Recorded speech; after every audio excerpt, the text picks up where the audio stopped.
يا صباحكم او مساءكم بهجة، انا بهجة واهلا بيكم في فيديو جديد. فيديو النهاردة بصراحة مضايقني شوية لان المنتج ده جربته من حوالي اكتر من 7 سنين وكان عاجبني جدا، مكنتش بستخدم غيره، بس للاسف لما طوروه بوظوه بالنسبة لي. يا ترى رأيكم زي رأيي ولا لا؟ لو جربتوه اكتبوا لي تحت في الكومنت عشان نستفيد كلنا من تجارب بعض. فيديو النهاردة هيكون ريفيو عن الليب بالم بتاعت لونا، فيلا بينا نبدأ الفيديو. اول حاجة الليب بالم دي كانت عندي بقالها 6 7 8 سنين محنطاها بمعنى الكلمه. بص خلاص، هي حاجات بس كده بسيطه لكن هي خلصت طبعا. دي اخر واحده جبتها قبل ما الاصدار الجديد ده يطلع. صراحه يا جماعه كنت بحبها جدا جدا جدا، ما كنتش بستخدم اي ليب بالم غيرها. ما كانش اصلا عندي مشكله للشفايف جفاف او قشور او اي حاجه، لاني ما كنتش بجيب غيرها فكنت بستخدمها، وبالنسبه لي كان الوضع بيرفكت على الاخر. بجد لون حلو قوي قوي، بجد بتدي لون. يعني بصوا، عايزه اقول لكم اللون بتاعها بيجمنت اصلا. يعني كده اعمل لكم كده بسيط يا رب بس يكون باين. بصوا اهو في ايدي اهو، بصوا اللون باين جدا جدا بمجرد ما بحط بس. فبصراحه لونها كان اولا حلو قوي قوي قوي على الشفايف، يدي لون حلو قوي، احمر باين ظاهر وفي نفس الوقت رقيق وهادي، حاجه كده ايه مفيش زيها. تاني حاجه اللون كان ثابت بطريقه، اكل اشرب اتكلم اعمل اللون ما بيتحرك ولا يهز الريح. بجد بجد اللون كان حلو قوي وثابت، والترطيب مفيش بعده، كان بيرطب حلو قوي بالنسبه لي. كانت شفايفي ماشيه معاه جدا جدا جدا في الترطيب، لا كنت بعاني من قشور لا كنت بعاني من جفاف ولا اي حاجه. صيف وشتاء ماشي معايا ما بيضايقنيش ايا كان الفصل ايه. ممكن في الشتاء كان شفايفي بتجف شويه بس مش جفاف جامد قوي. صراحه كان سعر حلو، كل حاجه فيه كانت ممتازه، ما فيهوش غلطه بمعنى الكلمه. ولكن لونا طورت المنتج ده الشكل الجديد تمام، وده الشكل القديم. عامله من الشكل الجديد انواع كتير قوي. في واحده جربتها من كذا سنه اول ما طلعت اللي هي الايس كريم، هكلمكم عنها. وفي كذا نوع تاني بصراحه مش عارفه ايه هم، دول اللي انا لقيتهم حاليا. سعرها هقول لكم عليه في اخر الفيديو. ولكن اول حاجه ده الشكل تمام، تقريبا نفس الحجم تمام، مفيش اختلاف قوي في الحجم. الشكل بصراحه بقى احلى. يعني لو قدامكم الليب بالم دي والليب بالم دي بمجرد الشكل اني هتاخدوا، طبعا هتاخدوا دي. شكلها بصراحه حلو قوي وشكلها يحفز ان انتوا تستخدموها، يعني الشكل لوحده حلو. ولكن بالنسبه لي هم جم طوروها بوظوها بصراحه. لا يعني في اختلاف كبير قوي بالنسبه لي، معرفش ليه. ومش عارفه الاختلاف ده ناتج عن ايه، هل هم غيروا حاجه في المنتج ولا ايه؟ بس الاختلاف كان في كل حاجه، بمعنى كلمه في كل حاجه. اول حاجه هنتكلم على اللون. شايفين دي اول حاجه بالفراوله، المفروض لونها يبقى قوي. بصوا لونها، دي اللون القديمه تمام. لون الجديده بقى بصوا، تعالوا كده ايه هنحطها هنا ماشي، بحيث ان انتوا ايه تعرفوا تفرقوا دي القديمه ودي الجديده. بصوا حطيت حته، بصوا هنت بسيط قوي، القديمه اهي ودي الجديده، بصوا هنت بسيط تمام. هسيبها بقى شويه ونتكلم. اول حاجه ريحتها حلوه بصراحه، هي ريحتها فراوله، مش فراوله حقيقيه طبعا، فيها هنت كده صناعي. ولكن عارفين انتوا بيبقى فيه ريحه كده للليب بالم خصوصا، بتحسوها كده شويه صناعيه. دي فيها الحته دي بس فيها ريحه حلوه، ريحه حلوه للفراوله، بالعكس ما تضايقكيش، يعني ريحه حلوه تعجبك ما تاذيكيش يعني، او تعمل لك حاجه تضايقك. فبالنسبه للريحه حلوه قوي، ملهاش طعم قوي. يعني في مرطبات كده احطها حاسه طعمها كله بيدخل في بقي، لا دي عادي مش سيئه، بس يعني ما فيهاش طعم يزعجك. على فكره فواحه، انا اول ما فتحت الغطا لقيت ريحتها باينه، فريحتها حلوه. بالجوز هند برضو ريحتها حلوه جدا، دي بقى ريحتها تحفه تحفه تحفه، داخله على جوز هند حقيقي بصراحه. ريحتها حلوه قوي برضو، ريحتها باينه، وبرضو ملهاش طعم مزعج خالص خالص خالص.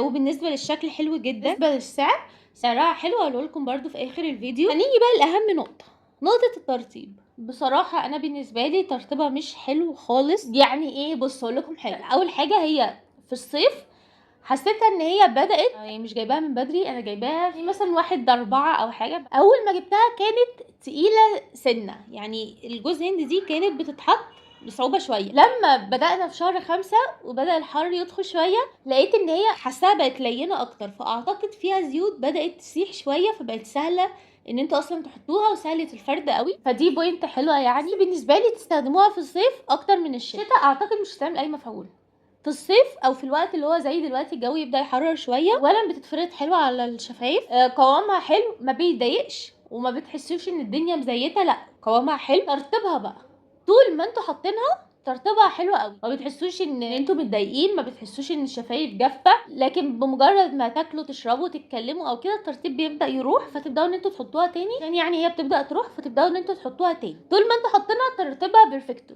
حلوه قوي قوي على الشفايف، وقوامها حلو، كل حاجه فيها حلوه. اول ما تبدا ان هي تروح او تمسحوها كانكم ما حطيتوهاش، يعني ما فيش اي فرق بيحصل خالص خالص خالص، مفيش اي فرق. ما بتحسوش ان الدنيا يعني الدنيا مترطبه احسن، ما تحسوا ان القشور بدات تبقى احسن لينه اكتر، لا خالص. بصراحه دي تجربتي معاها بالنسبه لي، هي يعني هي حلوه.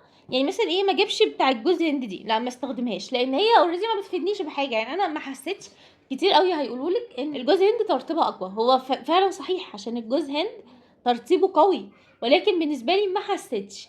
يعني انا قعدت استخدم دي طول اليوم واستخدم دي طول اليوم، ما حسيتش بفرق. لما بتروح هو التاثير اللي الفراوله بتعمله، فما فيهوش تاثير يعني. ولكن هجيبها تاني، هجيبها تاني ليه؟ لان هي حلوه على الشفايف، وطبعا ان انتوا تحطوها ترطيب احسن من ما فيش. تاني حاجه لو هجيبها تاني مش هستخدم الجوز هند، اللي هي بالفراوله. ليه؟ عشان تديني لون. يعني لو مش هتديني ترطيب تديني لونها بصراحه حلوه قوي. يعني انا عاجبني دي كلون وكل حاجه، بس دي تفوز تفوز تفوز. ليه بقى؟ بصوا زي ما انتوا شايفين هي مديه هنت بسيط قوي، مش لون فاقع زي ده. فدي حلوه قوي ان انت عايزه تحطي حاجه على شفايفك من غير ما تديكي لون، هتبقى حلوه ليكي، لان انت بتحطيها مرتين كده وتسيبيها لونها يقوى. ما بيقواش قوي، يعني شايفين انا حاطاها بقالي قد ايه ولونها مكويش، ولكن يبقى لونها ايه، بيبان شويه. دي اللون بتاعها لما بتحطوه كده حطوها مرتين وسيبوها، لونها هيبدا يظهر، وفي نفس الوقت هيديكم لون طبيعي بطريقه مش ممكن. لونها طبيعي قوي لان هي لونها مش قوي، لونها ضعيف، فلونها طبيعي قوي. فمجرد ما انتوا تحطوها بتدي هنت بس كده، اللي هو ايه، بتوردها، بتخليها ايه، لونها يبان كده، لكن ما بيبانش قوي ان انتوا حاطين حاجه. يعني انتوا لو بتحطوا ميك اب مش عايزين تحطوا اي حاجه، فدي هتبقى حلوه قوي ليكم. حتى دي لونها اقوى، دي لونها بيبقى باين، لكن دي لا، دي لونها بيبقى هادي، يعني كأن ايه، اللون الطبيعي بتاعها كأنكم مش حاطين حاجه. فدي طبعا بوينت حلو قوي فيها، علشان البوينت بتاعت ان لونها هادي كده ورقيق ومش بيبان اصلا. انا هجيبها تاني، ده غير ان سعرها حلو، سعرها مناسب يعني، وعلى فكره بتقعد معاكم مده حلوه. انا عندي شهر وبصوا لسه زي ما هي، فلا حلوه وجميله، لونها حلو، لونها هادي. ما جربتش بقيه الانواع، جربت الايس كريم وبصراحه اوحش واحده، ما بتعملش اي حاجه. يعني دي اللي هي الجوز هند اللي مش عاجباني برقبتها بجد، الايس كريم دي محدش يجيبها، بس ريحه حلوه، لا بتدي لون، وترطيبها مش حلو. الجوز هند احسن. خلاصه الكلام، لونه هتجيبوها الترطيب، ترطيبها من ضعيف لمتوسط شويه، تنفع في الصيف، هتبقى حلوه قوي في الصيف. في الشتاء ما اعتقدش خالص. عموما يعني في الشتاء قوي هجربها واقول لكم، بس في الشتاء لا، اعتقد ممكن ندور على بدايل احسن. لو هتجيبوها كسعر فسعرها حلو، هاتوها. لو هتجيبوها كلون لونها حلو جدا جدا جدا وطبيعي وهادي وجميل، هاتوها. لونها على فكره بيثبت، يعني لو انتوا مثلا ما اكلتوش لونها هيفضل ثابت، لان هو حتى مع الكلام وكده اللون ما بيروحش. فدي حاجه حلوه فيها، ان اللون يبقى ثابت وفي نفس الوقت هادي وجميل. فلا حلوه، عجبتني، اجربها اجيبها. بس هجيب دي عشان اللون، مش هجيب الجوز هند. بالنسبه لي هديها في الترتيب 4/10. ما عجبتنيش ترتيبها، يعني مش قوي، لان يا جماعه انا بدور على حاجه تبقى ترتيبها حلوه قوي، اللي هو نجيبها نقول خلاص ما نجيبش حاجه بعدها. دي ترتيبها ما فيش زيه، فحاليا ما لقيتش بصراحه. بدات اللي هو ايه، اهبط قوي من ناحيه مرطبات الشفايف، حاساهم كلهم شبه بعض، ترتيبهم واحد، كلهم ترتيبهم مش حلو.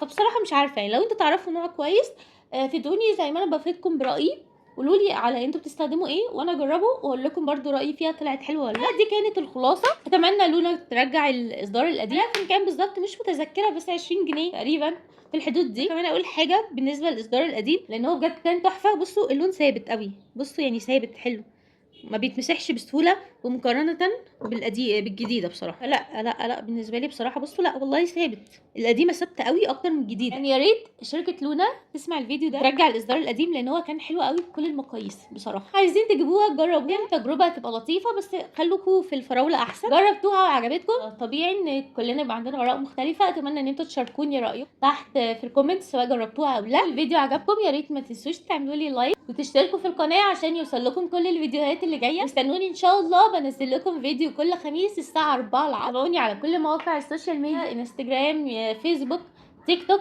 واشوفكم ان شاء الله في فيديو جديد. وقبل ما اقفل قولوا لي ايه الفيديوهات اللي انتوا حابين ان انا اعملها لكم، واكتبوها تحت في الكومنت، وباذن الله ربنا يقدرني واعملها لكم ان شاء الله. اشوفكم في فيديو جديد، ريفيو جديد، ومنتج جديد، ومع السلامه.